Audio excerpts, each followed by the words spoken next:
This podcast is sponsored by nobody. Hey dudes, welcome to Splat from the Past, the only 80s themed horror sci-fi show where things can get totally radical. Now today I will be welcoming back the gorgeous, the talented, the always honest and direct Toni Hudson. And Toni, of course, you all know her as Denise in Just One of the Guys. And she was also in Texas Chainsaw Massacre 3, and Prime Risk, and all these little movies from back in the day. And she's coming back on. We are going to nerd out on the entertainment of our youth, talking about film, television, and music. Toni's been with me since the very beginning of this podcast, and I love having her on. It's always an interesting conversation. We're going to talk about pop culture, and I want to see how her very steamy and erotic book did. Her book Tinder Love, man, last year when we talked about it, it's just I couldn't contain myself because it was so damn steamy and hot. Just thinking about it, makes me hot. So to speak. And so it's going to be another great conversation today, and I can't wait. I wonder if she's got any new projects brewing other than a second part of Tinder Love, and I cannot wait. So yeah, here is my new interview with Toni Hudson.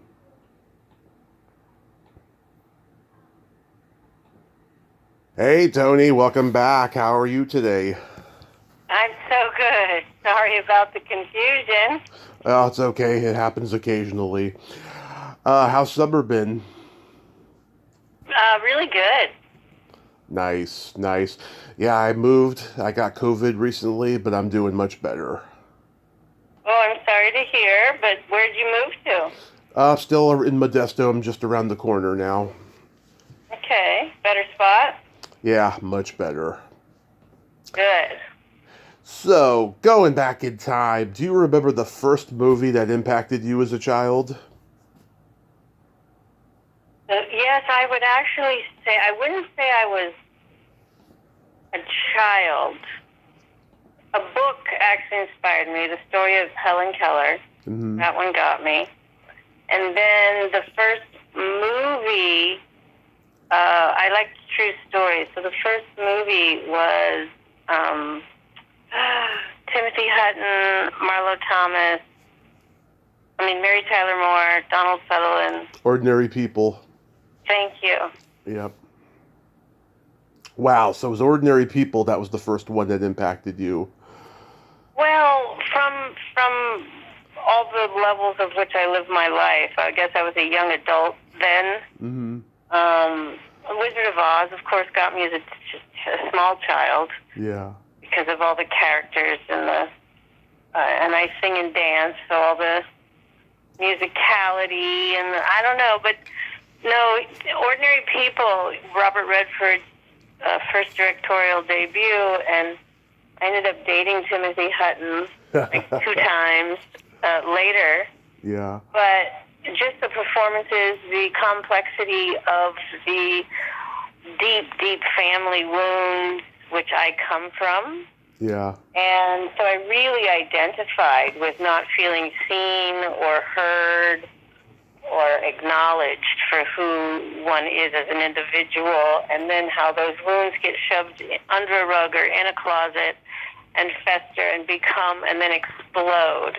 And they showed so many varying levels and degrees of that with all the different characters, and I just really appreciated it. It's amazing, and I interviewed the editor Jeff Canoe, who was later a director, and I just love the way he edited that movie, especially in the scenes where Timothy Hutton's talking to Judd Hirsch and telling him what happened that day, and just the cutaways to the river and everything. It's just so beautiful and so heartbreaking. Yeah, and the guilt that he carried, as a young boy, his brother, and, that all the focus was the loss of him, and he's feeling responsible this whole time, and no one cares to even investigate that side, right? Until, of course, Judd Hirsch's character comes into the picture, but I'm talking his family. So, yeah, It was that really, really affected, and I loved it in reference to someone chose to make a movie about that. I loved that that topic was illuminated in such a creative, artsy way to have everybody be able to reflect and think about their own lives through the art. So that inspires me to make movies. Yeah, and I'm surprised they haven't remade it because we've come such a long way since then in terms of mental illness and what we're aware of and all that. Mm-hmm. But it's at the same time, it's one of those masterpieces that shouldn't be remade, I think. Yeah, it'll be hard to redo that one. Maybe just tell a similar story from maybe, a different perspective. But yeah. Right. What genre did you gravitate toward the most when you were growing up? Oh gosh, romance. What little girl doesn't want to see the romantic movies, the falling in love, the Prince Charming, the sweep me off my feet, the guy on the white horse, Yeah. Like any of those, just really, yeah. Yeah. Did you like a lot of the comedies? Like, did you like the Pink Panther movies? I did. Actually, one of my favorite movies was Peter Sellers, and he plays the... Oh, gosh, why am I losing all the titles, but I'm seeing the movies so vividly in my mind? People do. He plays the gardener. Being There. Yes. Yes. What a great movie, Being There. Yes, I think he should have got the Academy Award that year and not Dustin Hoffman because I felt Dustin Hoffman was being himself in Kramer versus Kramer. Yeah, people ask me all the time, they say, what movie character do you relate to the most? And I say Peter Sellers in Being There because like him, I have a disability and yet I'm successful and I inspire people just by, saying the simplest things. I have a lot more time to think about things than most people do. They come to me and they complain about this and that, and I say, well, why don't you do this? And they're like, you know what? I think I'll do that. And then they do it, and then they're successful. Doesn't that feel good to contribute in such a way that no matter where you are, you can have an interaction with somebody and leave them better than they were before they met you? It does. That part of it feels great, Sometimes it doesn't always feel good when the person forgets that I was the one who helped push them along, But other than that, yes. I mean, it is a real blessing. Yeah, Peter Sellers, God, he was a genius, that guy. When he was the German, what was he? Was he a teacher in Lolita? Oh, gosh, yes. Okay, yeah. Wow. Uh-huh. Yeah, that was great. Dr. Strangelove. He was different characters in that one. Several different characters. Yes. Um, yeah. I mean, I grew up, I loved all the old comedy teams like the Three Stooges and Martin and Lewis and Laurel and Hardy and the Marx Brothers, Charlie Chaplin. Did you get into any of those guys? Sure. All the black and white Laurel and Hardys and... all the classic standard cartoons and the live action shows of comedy back in the day, the variety shows, totally. Oh yeah, we'll get into those, but and of course in the 50s, 60s, 70s there was a lot of westerns coming out of Hollywood and stuff. Were there any western movies you liked? The big, the bad, and the ugly. The good, the bad, and the ugly. Good, the bad, and the ugly. Yeah, Clint Eastwood. Yeah, the classic Clint Eastwood, spaghetti westerns they used to call those. My mother loved them, and so of course I'm her child. I ended up having to watch them, and then now I realize I get to watch them. I got to watch them. It was a gift because it's just classic filmmaking, especially for westerns. Yeah, I love A Fistful of Dollars. That was the first one, and I like how that one is much more smaller, and it's a much more contained story, whereas the follow-ups were kind of more elaborate and big. But I do like The Good, the Bad, and the Ugly. Yes. That is a good one. And of course, people make fun of it all the time in comedies, that little the showdown that they have at the end, Oh, yeah. I love Red River. I watched it again recently, and it's you could see Quentin Tarantino's influence of Howard Hawks, that movie, because it's a dialogue heavy movie. It's a talking heads kind of a movie, and there's only maybe a total of 10 minutes or less of action, but it's just a character driven western. And Montgomery Clift, he really predated the millennial, and just the way he hates his dad, and just how entitled he is. He was ahead of its time with that character. Yeah, absolutely. What's your favorite genre, Tommy? Either comedy or horror. Those were like my two main genres when I was growing up. I was a little Well, hush. I'm getting ready. I'm sorry. I'm Oh, getting ready to shoot a horror film. nice. Splash Squatch. Oh, it's a Bigfoot kind of a story. Yeah, totally a Bigfoot kind of a story. Nice. And it's being made by a young filmmaker, Aaron Bratcher. He's out of Oregon, but we'll be shooting all my stuff in New York State. And yeah, he's got a concept he's had for a very long time that he's bringing to fruition, and I think it's going to be classic horror film fan favorites. I think it's old school, but with a modern twist. Does it take place in a rural town? Are you kidding? A small, tiny, rural town, and I get to play Dawn. Yeah. Dawn retired there. She used to be in the 80s singer/actress, and she retired in this rural, small town, and of course was the big fish for a minute, and stayed, and then now she has the hardware store, she has the bar where she does the karaoke, right? She owns the bar.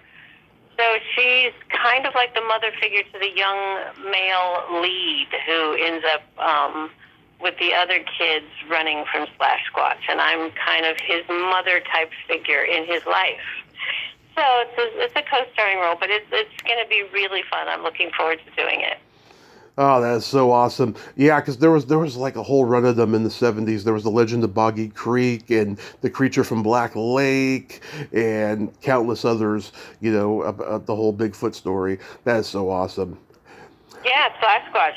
He's just big and scary and unafraid. Yeah. Wield an axe. Yeah, with horror, I had to be kind of hush-hush when I was a kid, because when I was a year old, my parents showed me The Shining, and it scared the shit out of me. And they were like, okay, no more horror for you. And then I started showing interest in it by the time I was 8, when I went back and rewatched The Shining. And they were like, you're going to get sick. You're going to get sick when you see all that blood and everything. And then I saw Friday the 13th. And I was like, I didn't get sick. I actually thought it was pretty funny and over the top. And then I've been a horror fan ever since. That's awesome. Well, yeah, you're not alone. It is definitely not my favorite genre as an audience member, but I do appreciate it as an actor, having the opportunity to participate in some of these visions and fantasies that these people make up. Yeah, you probably remember when the original Texas Chainsaw Massacre came out.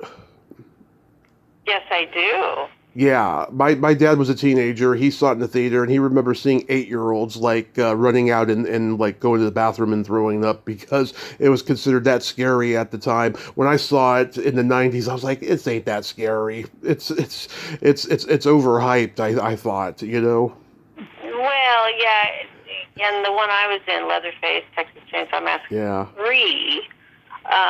It was basically cannibalism. So if you're not into watching that, in fact, my husband at the time, Dirk Benedict, was at the cast and crew screening with me and walked out because he couldn't handle the subject matter, the gore.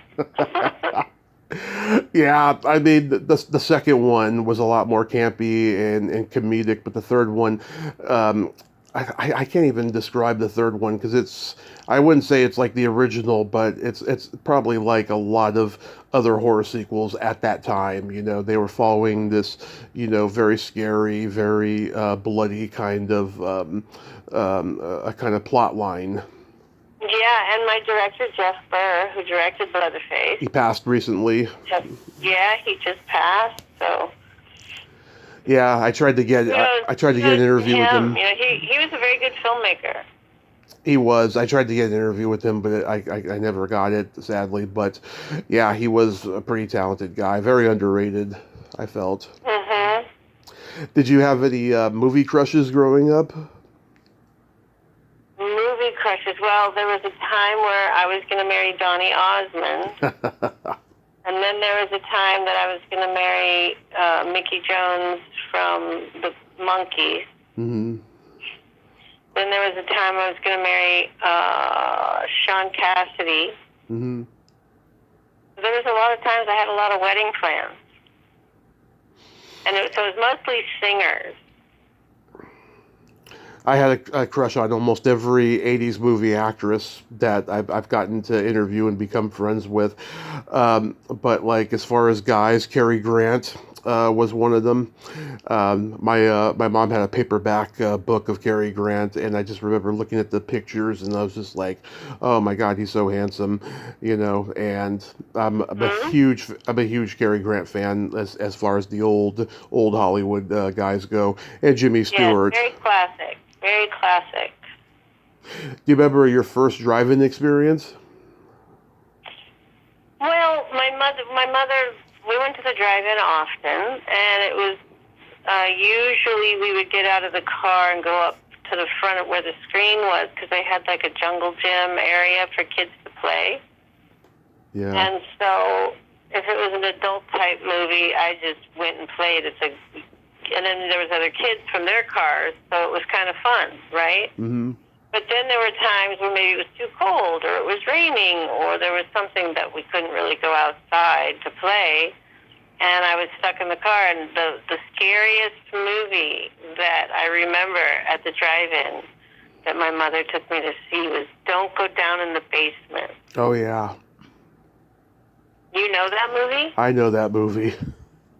Oh, when they were walking down the stairs and the hand grabs the ankle. Yep. Or when they're at the motel check-in counter, and the little ice pick looking thing that they shove the receipts on. Yeah. And the guy's looking real close, trying to find his receipt or something, and someone shoves his head right into the ice pick thing into his eye. Yes. This is me. I'm 8 years old, at the drive-in watching this movie, and it terrified me. Yeah, I think it's actually called Don't Look in the Basement, I think. Don't Look in the Basement? Yeah. All I remember is Don't Go Down in the Basement. Yeah, the one I'm thinking about came out in like 73. Yeah, that's probably the one. But all I remember is the idea of Don't Go Down. Whether it was the title or not, I don't know. But all I remember is just don't go down there. The first time, my parents started taking me to the drive-in when I was 2, and they took me to see Weird Science and Rambo 2, and I kind of remember it. And it got to a point where they stopped taking me to the drive-in for a few years because I was always falling asleep in the back seat, or I was getting out of the car and knocking on windshields. But I love the drive-in. I mean, I can remember almost every movie I went to see until our drive-in closed down when I was about 18 or so. I love the drive-in. Yeah, I think they should bring it back. Oh, they have them in certain areas. Like we have one in the Bay Area in San Jose. I plan to go hopefully soon because like I said, I miss going. So getting into television, like did you grow up on like all the classic fantasy sitcoms, like I Dream of Jeannie and Addams Family and all of that? Sure, I watched my share of Addams Family, Gilligan's Island, I Dream of Jeannie, Get Smart.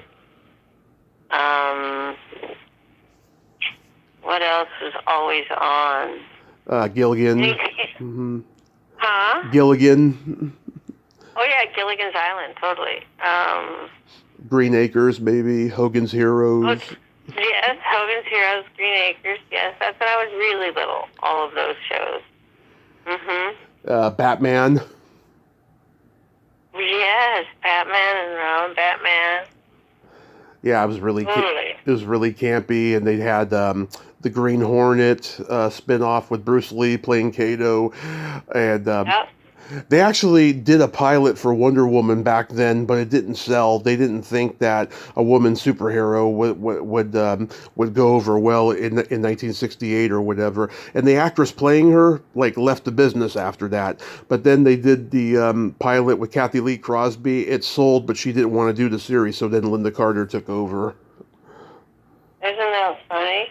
Yeah. Wow, that's a great story. Yeah, just like all the women who have played Gidget, is Sandra Dee, Sally Field, Karen Valentine just before Room 222. She did a revival pilot a few years after Sally Field. And then, of course... I remember that time. Yeah. When Karen Valentine tried to do the reboot, and it just didn't click. I ended up doing a movie with Sally Field later in my career. Places in the Heart. Yes, she's such a talented lady, that one. She's a Scorpio like me. Yeah. Scorpios, God, they can be dangerous. They can be very moody, and you got to watch out. You never know where you stand with them. What are you talking about? Yeah. Exactly. Did you watch the Monkees? Oh, yes, of course, the Monkees. Yeah. Yeah, Davy. Oh, that was my favorite one. Davy Jones. I had a crush on him. I've only met like one person so far who didn't think he was cute. Yeah. I saw the Monkees live in 1997. They were at Candlestick Park before a Giants game. It was just the three of them. Michael, of course, he was very selective with when he wanted to participate with the Monkees after, they did the reunions. They did a great show, though. They drove off the field in a Cadillac with the top down. Oh, my. Yeah. So getting into the variety shows, was Laugh-In a favorite? Totally Laugh-In was a favorite. And I ended up getting friends with Arte Johnson later in life. Oh, yeah? What was he like? Oh, he's great. His wife, I want to say her name was Gerta. Mm-hmm. She's from Holland or I've heard something like that. Nordic, and great couple. And we ended up traveling to the Galapagos Islands for some charity event, but had my baby George at the time, probably a year and a half old, if that. Mm-hmm. And so he was passed around first class as we all flew over. There was a big group of celebrities, but Artie, we all became friends, and reference to Laugh-In, and then Goldie Hawn. We used to live in the same neighborhood and eat at a Votre Sante all the time in Brentwood. Nice. Yeah, and then Mark Hudson, mm-hmm. and Brett Hudson and Bill Hudson from the Hudson Brothers. became friends with them, and then Bill made some music with my brother Bobby Hudson. And then Mark Hudson, I met him because I beat him in a celebrity racquetball game. The Hudson Brothers did a movie called Hysterical back in the early 80s. I wanted to find somebody from it and interview them, but I couldn't. But I remember seeing it when I was a kid, and there's zombies in it. And Mark used to drive a Thing. The car called the Thing? Yeah. He used to drive a turquoise blue Thing. Yeah. I thought that was just so funny. Yeah. And George Schlatter, who created Laugh-In, he's still going. Oh my gosh, I was just going to say that. Then years later, remember there was a time he was going to bring back Laugh-In. He was going to revive the whole show, and he brought me in. I actually interviewed with George Schlatter to actually be, mm-hmm. some sort of character that they create, whether it's a Goldie or a Lily Tomlin or, the little characters that they created. And it almost happened, but he never ended up doing the show. But I had a couple of meetings with him. That was kind of exciting. I like that. Oh, that's awesome. I'm kind of glad that it didn't come back though, because it was a product of its time. It was a moment in time, Mhm. Yeah. Yeah, I mean, everyone tried to be Laugh-In in the 70s with variety shows. There was Mary Tyler Moore had a variety show after her sitcom was canceled. Well, then there's Carol Carol Burnett's show, and then there's Sonny and Cher's show. Oh yeah, there was. And then there's the Donnie and Marie show. Bay City Rollers. There was Shields and Yarnell. They were the husband and wife robots. Yeah. Captain and Tennille. Captain and Tennille. They did it too. Toni Tennille. Yeah. Toni Tennille. She's great. Yeah. I think Sonny and Cher had a really good variety show. Yeah, I liked their show. I watched it all the time. Yeah, Cher, oh my God, just the way she made Sonny the butt of the jokes all the time. Yeah. You know, I remember one time he's like, you see Cher and how sexy she is. You look at, and if she took her clothes off, everybody would go crazy. But if I took my clothes off, what would happen? And Cher said, they would just think that's a short, naked Italian man. Yeah, they were really funny together. You remember back then, like guys like Bing Crosby and Bob Hope would do like Christmas specials? Oh gosh, yes. I actually worked with Michael Bublé not too long ago on his Christmas special, trying to emulate that same kind of old school thing, and I was just helping them rehearse the show and playing Barbra Streisand. But he came in to rehearse before Barbara came in, so I got to rehearse with Michael Bublé for his Christmas special. Oh, yeah. Yeah. Pretty cool. He's pretty talented. And Barbara comes from a long line of Hollywood. Oh, yes. I just remember Bing Crosby's last special he did, because him and David Bowie sang Little Drummer Boy, and, you know, they used to show that clip on MTV every year when they would show the Christmas music videos. Oh, absolutely. Absolutely. And I don't know if you know this, but my mother was in a group called the Minstrel Girls Review that was playing in the Sahara Lounge. I've heard of that group. Yeah, and it was like 4 gals, and it was some sort of little, you know, tap dancey, you know, in a row, in a line thing. But they opened for Don Rickles. Nice. At the lounge at the Sahara, and I lived in Vegas in an apartment for a whole summer because my mother was doing that, and I think I was 8 years old. Nice. Oh my God! I've heard Don Rickles was just the nicest guy, you know, but like, you know, he would just insult everybody in all good fun. Oh yeah, no, his sense of humor never stopped. I know, and I think his daughter is doing stand-up now. Oh really? That's interesting. I like that. Yeah, Mindy Rickles. Do you remember Star Wars had a Christmas special? No. Yeah, in 1978, like the whole cast of the first one came back and did it. It's considered to be the worst special in the history of television. Bruce Vilanch and Steve Bluestein were like 2 of the writers, and I've talked to them both about it, and they told me that they were doing lots of cocaine, smoking lots of pot during the writing sessions of that show. And when I had Steve Binder on, who directed it, I decided to give him some dignity and not bring it up because he has so much great work. Yeah. But it became kind of a cult legend on the internet because, like, George Lucas wanted to make sure that it was never seen again after it was done, but it's been bootlegged. Did you grow up watching Dark Shadows? Oh no, wasn't that a soap opera? It was a horror soap opera. Yes, no, I did not. I mean, I remember it. I remember the show, but I did not watch it. Yeah, it's regular. I have seen it, but I did not regularly watch it.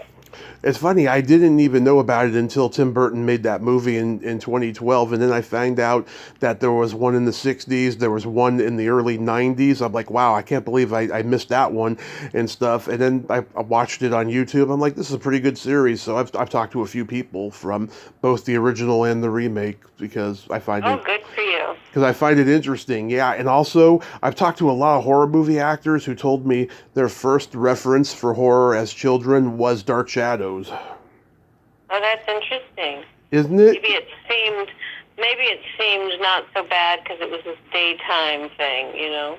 Yeah, it was very benign, Mm-hmm. at that time.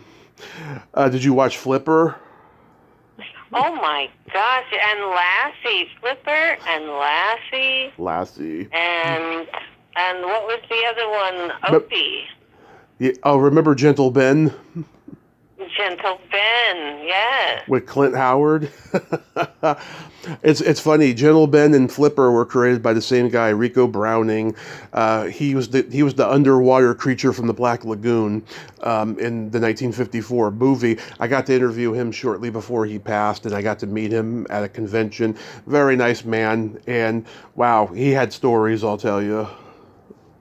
That's awesome. Yeah, him and Burt Reynolds were very close friends at one point before Burt became a huge movie star and stuff. Lost in Space. Yes, I watched Lost in Space and Mr. Ed. Mr. Ed, oh, love Mr. Ed. And my favorite Martian. My favorite Martian. Yeah. My great aunt was actually friends with Bill Bixby's family because she was the head of craft services at the Hilton in San Francisco, and she loved Bill a lot. That's awesome. And of course, you had a long friendship with Garry Marshall, but did you watch like Happy Days and all the shows he produced before you knew him? Well, that's kind of right when I knew him. So I met him on the tail end of Happy Days already being a huge hit. Mork and Mindy is happening. Mm-hmm. Laverne and Shirley's happening, and so all three of those shows are happening when I meet Garry, and he does his directorial debut of Young Doctors in Love. But he also then, right after that, did a pilot spinoff of Laverne and Shirley, and it was Steelworker, girls that were up on the Steelworker girls. So it was going to be Penny Marshall going off and playing her role, being a steelworker, and Cindy was going to not be in the show so much, kind of fade out. Mm-hmm. And so we shot the pilot, and I was in the pilot, actually. And it didn't sell, and nothing happened of it, but that's right when I met him. Yeah, because before Happy Days, he worked on The New Odd Couple and Love American Style. And he used to be a writer on the Dick Van Dyke Show. And I think he also worked on My Mother the Car. Yeah. Which is... No, he's had a long career of writing and storytelling. He really understood the human condition. He could really tell the story. Oh, yeah, that's why he was successful, because he understood humanity. Mm-hmm. Yeah, him and James L. Brooks, they both started out on My Mother the Car, and I think they were embarrassed of that show for a long time until the internet came. Maybe, yeah. Yeah, because that show was long forgotten, even though there was an episode of The Simpsons where they made fun of spin-offs, and they did a parody of My Mother the Car, where Grandpa dies and comes back as the love tester machine, and people were like, where did that come from? And they were like, it came from My Mother the Car, and then that's when people slowly started to remember that show, even though it only lasted like 10 episodes and stuff. Were you a Twilight Zone fan?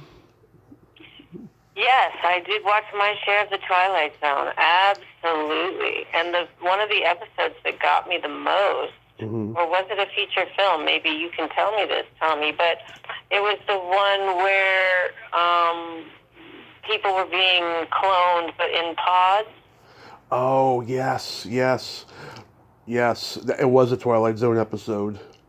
Oh, that episode freaked me out, where the person went to sleep but didn't know that they were in a pod, and they wake up and now they're in the kitchen, and the husband's like thinking she's so different but doesn't know why. But we got to see that she's not really herself. So the idea of that notion really, really stuck with me. Yeah, oh my God, that was pretty scary. And again, another plot that, ended up becoming a copied cliche. in different Yes. things, you know.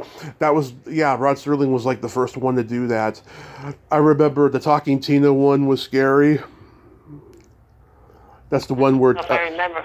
Telly Savalas gives his daughter that doll, Talking Tina, and she's like, "Hi, Oh, I'm Talking Tina, and I want to kill you." yeah, pretty morbid stuff. Yeah, what's her name? Way back then. Yeah, and June Foray, who did all the female voices for Looney Tunes, she was Chatty Cathy at that time, and so she ended up doing the voice of Talking Tina. Wow, being Chatty Cathy. Yeah, I had a Chatty Cathy doll. yeah.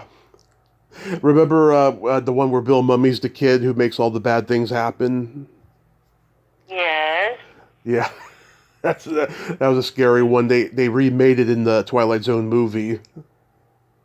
Speaking of Twilight Zone, are you up to speed on this whole time traveler thing with Taylor Swift? No, I don't even know about it. Well, it involves me and Taylor Swift, and back in the 80s, I did a slew of commercials for Kenner Toys for a little doll called the Glamour Gal doll. Nice. And it was a miniature Barbie doll, and I auditioned and booked the spot and did 3 or 4 spots a year for 3-4 years, radio spots, and everything. So someone has now come across one of the old commercials, and then they say that it looks exactly like Taylor Swift, so they think she time traveled because she wasn't born until 89. This is like 81 that I did the commercial. But it's me in the commercial, so she hasn't time traveled. But it's gotten millions and millions and millions of views all over social media. Inside Edition just did an interview with me on it.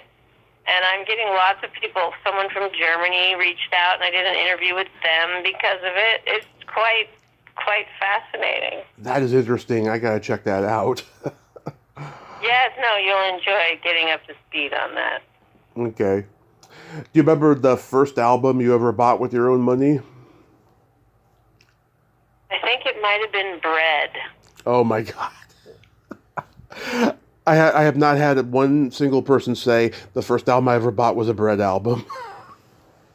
Yeah, I think it was, I found a diary underneath the tree and started reading about me. Remember that song? Yeah. You know that Hollies song, The Air That I Breathe? Not by the title. If you sing it a few bars. The air that I breathe. You'll remember that one? Yeah, for years, like my dad and I argued. He thought that was a Bread song. I was like, no, it's the Hollies. And then and then when YouTube came, I had to prove to him that it was the Hollies. Yeah. Wow. So it was a Bread album. Yeah, I was an MTV kid, so like Poison and Phil Collins were like the first 2 albums I bought. But my parents had a big old box of vinyl records. We had everything from the Beatles to the Stones to Johnny Cash, Live at Folsom Prison, Fleetwood Mac, Rod Stewart. They loved. They had the Rod Stewart albums with Brock and Davis. Oh, I loved Rod Stewart's Tonight's the Night album. Yeah, we had tonight. We had Tonight I'm Yours, which has Brock and Davis and Carmine Appice on drums, and they're dressed like sailors on the back cover. Did you know Richie Kotzen from Poison? No. Wait, what's his name? Richie Kotzen. I'm pretty sure. Maybe he joined Poison later. It sounds like it, yeah, because there was Kotzen, Kotzen. Because there was Bret Michaels, CeCe DeVille, Bobby Dahl, and Ricky Rocket, so I'm sure that he's probably one of the newer guys. Maybe, not right now. There was a stint of it. But anyway, maybe I'm incorrect. I could be totally talking out my you-know-what. Yeah. But do you remember, oh my God, that stinky, musky smell of vinyl, and when you opened the covers, and just how intoxicating it was? It didn't bother me so much, but yeah, I do remember the distinctive smell. It was wonderful, because it made you think, oh, this is going to be a good album, even if it wasn't. It was like, there's something about it. It's like when you buy a yearbook at your high school, and you're like, oh, the benzene, it smells good. It means this is going to be good when you look at the pages, The benzene? Yeah, the benzene. Whatever that smell is. That's the first thing on my mind, of course. Yeah, well, we're half Italian in my family, so we're very sensitive to smell. So we always gotta smell everything first before we get involved in anything. Do you Well, remember? I'm Italian as well, so there you go. I come from the long line of Marolas.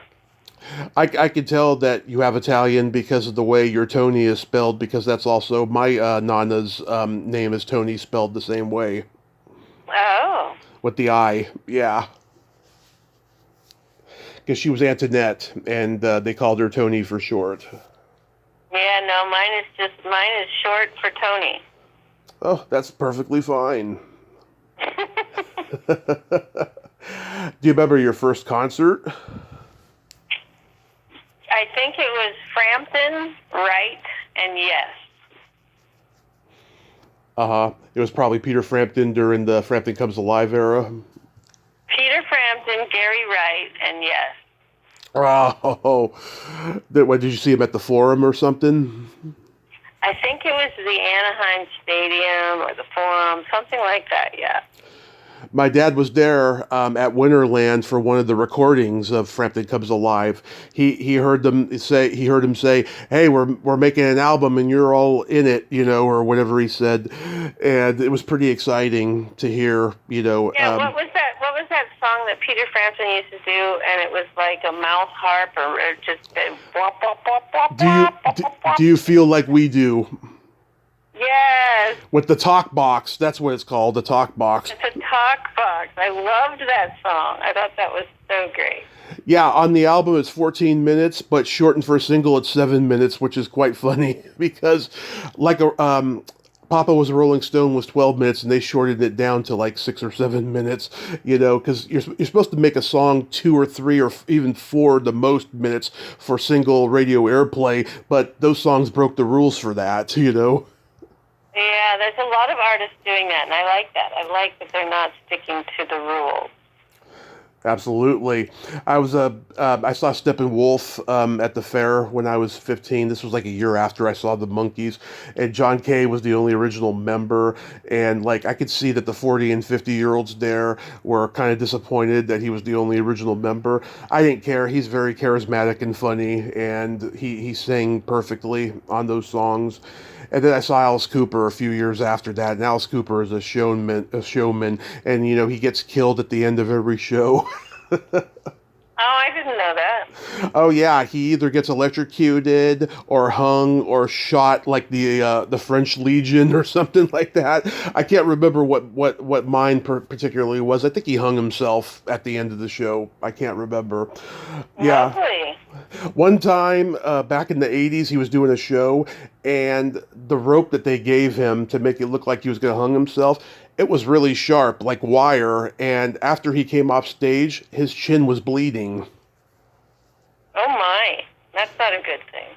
Yeah, he's had a couple injuries. There's another time when he accidentally stuck the sword into his boot, and his boot was bleeding afterwards, and he had to go to the hospital and get stitches. He's done some crazy stuff like that on stage. Wow. Not as crazy as Iggy Pop. Iggy Pop used to dip himself in peanut butter and have shards of glass thrown over him and stuff like that. That's really extreme theatrics. Yeah, I would think that would go into the extreme column. Yeah. Do you remember your first makeout song? I do not, actually. Mine was Janet Jackson's Love Will Never Do Without You. It's a very steamy, sensuous song. I tell people to listen to it when they read Tinder Love. Awesome. Did you leave me a review for Tinder Love? I think I did. I'd have to go check. But no, I don't think you have, dude. You got to go onto Amazon where you got the book and leave me a review. I will leave you a review, I promise, if I haven't already. I did leave a review on somebody else the other day. That's probably what I was thinking of. But yeah, I do want to leave you a review because I told everybody about it. I talked to this erotic novelist back in May named Thea Landon, who's just great. She does these erotica books where she takes like movie characters and like gives them a sex life and everything, which is pretty creative, you know. And Yeah, it is. and I told her about Tinder Love, and she's like, "Oh, I'm going to check it out." And I showed her a couple of my own erotic stories. She liked the way that I describe a blowjob, collar fun, I call it, a little collar fun. Did you have like comedy albums growing up? Cheech and Chong, of course. Yes, we had Big Bamboo, but the rolling paper was already used from my parents' partying days. We had Lily Tomlin's "This Is a Recording." We had a Richard Pryor album, but I can't remember which one because the jacket was missing, and it was just or no, the cover was missing, and the jacket was all that remained. You know, yeah, my parents they partied hard back in the '70s. I'll tell you. Yeah, they probably weren't alone. Yeah.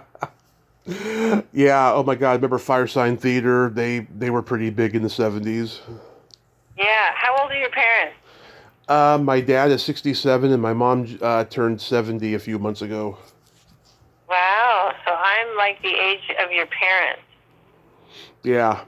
My mom was born in 54. My dad was born in I realized 57. you were saying, yeah, no, so that's interesting. Well, not quite as old. They're a little bit older than me, but still. Yeah. I spent my formative years a lot with my nana, and she just raised me to be an old soul pretty much, and it was the best thing she ever could have done. I love the fact that I love showbiz history and stuff. Yeah, no, you're very well educated on the whole industry. Yeah, it's just phenomenal. So, are you writing like part two of Tinder Love? Well, I am keeping notes Uh-huh. and things. I'm really just about to ramp up the publicity for Tinder Love, Volume 1 that's out. And so I'm getting ready to shoot a book trailer. Mm-hmm.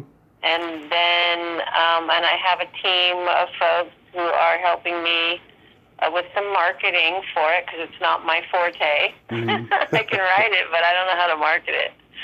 Not totally, anyway. So I'm just getting ready to ramp that up, and I'm finishing my screenplay called Living on the Fringe. Mm-hmm. So I'm doing the third draft polish on that, and I have it out to some folks, some money folks that might want to partner and fund it. So it's looking really, really good. That's awesome. Did you get a deal to make Tinder Love into a series?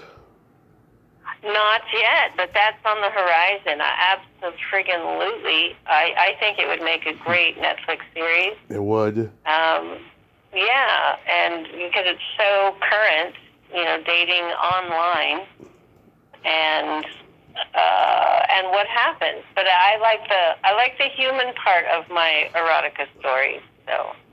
Yeah, and I watch a lot of the sexual Netflix series out there and stuff. I really think that the book wouldn't be too out of place on Netflix with the kind of content they're doing these days. Yeah, no, absolutely. There's a time slot and a place for that. Not that they have time slots anymore. You just watch it whenever you want. Yeah.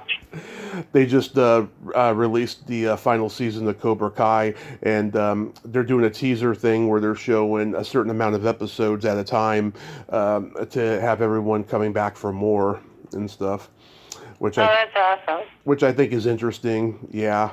And Billy Zabka, he's doing very well in the series like usual, and stuff. And the season so far is pretty good. Yeah, I'm here. I haven't been able to take in Cobra Kai yet in its entirety, but I've been meaning to. So. It's great. I really, really enjoy it.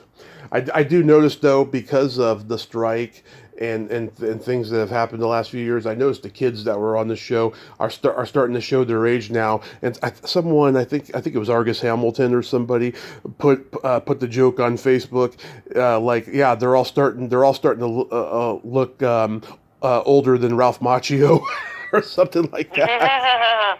Right. Yeah. So, Funny.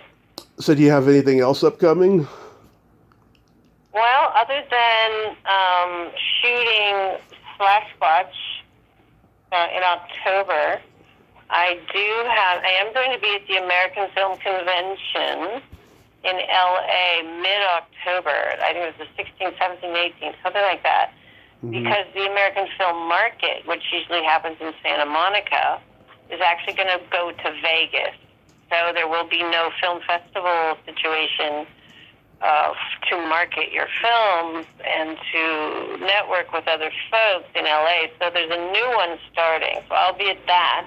And that's with a producing partner that I have out of Chicago. His name is Zachary. And we have Wet Dreams, Waterbeds, and More. That's a feature film that he's brought to the table. And he wants to help me with Living on the Fringe. And I have a series called The Stand-In, which is based on standing in Hollywood. So it's very, industry related.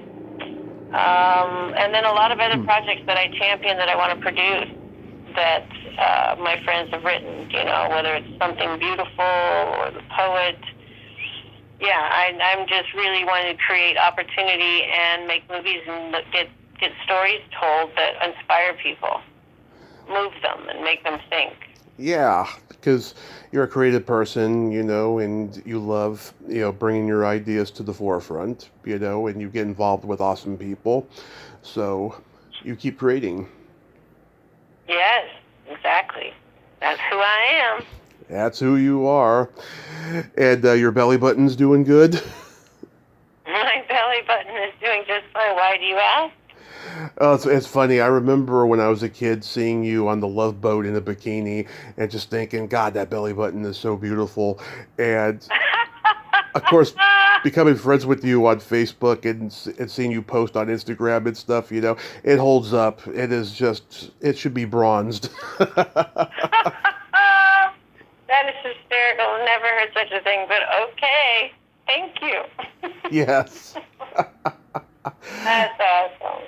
No, I love creating, and a lot of people that I've worked with in the industry that have stayed in the industry are doing very well themselves, and so we're kind of back around and reteaming and rethinking, and so there's going to be a lot of really cool stuff coming out of Hollywood, I believe. There's a changing of the guard. I think I might have mentioned it last time when we spoke, but I think it's really changing, and I'm looking forward to it. Awesome. Toni, I love you. Thank you for nerding out with me today. This was so much fun. And yeah, this is the first time you were ever late. I was like, "Oh God, I hope nothing bad happened," No, I was thinking 2:30 like a silly person instead of 2, and it was right, scroll up a little bit in the text and I could have seen what time we said. Yeah. You have a great... when you use your memory, sometimes it's not always correct. Yeah. People should buy my book. They should go to Tinder Love by Toni Hudson and buy the book. And then also, how I found myself with Correct Living is healthy eating story and inspirational to change one's life to a more healthy lifestyle. So, yeah, go check them out. And I will leave you a review. I promise. Okay, because that'll help. It'll help the algorithm. I'm trying to get this book out there. I think it's really timely. It is steamy and hot. And by the way, I talked to Laura Marie Taylor a few months ago, and she was telling me about when you guys did your interview. She had to cut a lot because you both got very spicy. Yes. Love it. Have a great rest of your day and be safe. All right, you too. Well, there you have it. Toni Hudson. Ain't she a sweetheart? Like usual, she is just so friggin' awesome. I just love her and adore her, and I'm so glad that we got to talk again today and nerd out a little bit. And yeah, go check out Tinder Love. Go read it. It's on Amazon. Leave a review. That's what I'm going to do. And keep an eye out for the projects. I'm going to go check out that Taylor Swift thing she was talking about. And I advise all of you to do the same as well. Well, until next time, this is Tommy Throwback Kovac saying there's no shame in living in the past because the present sucks. Later, dudes.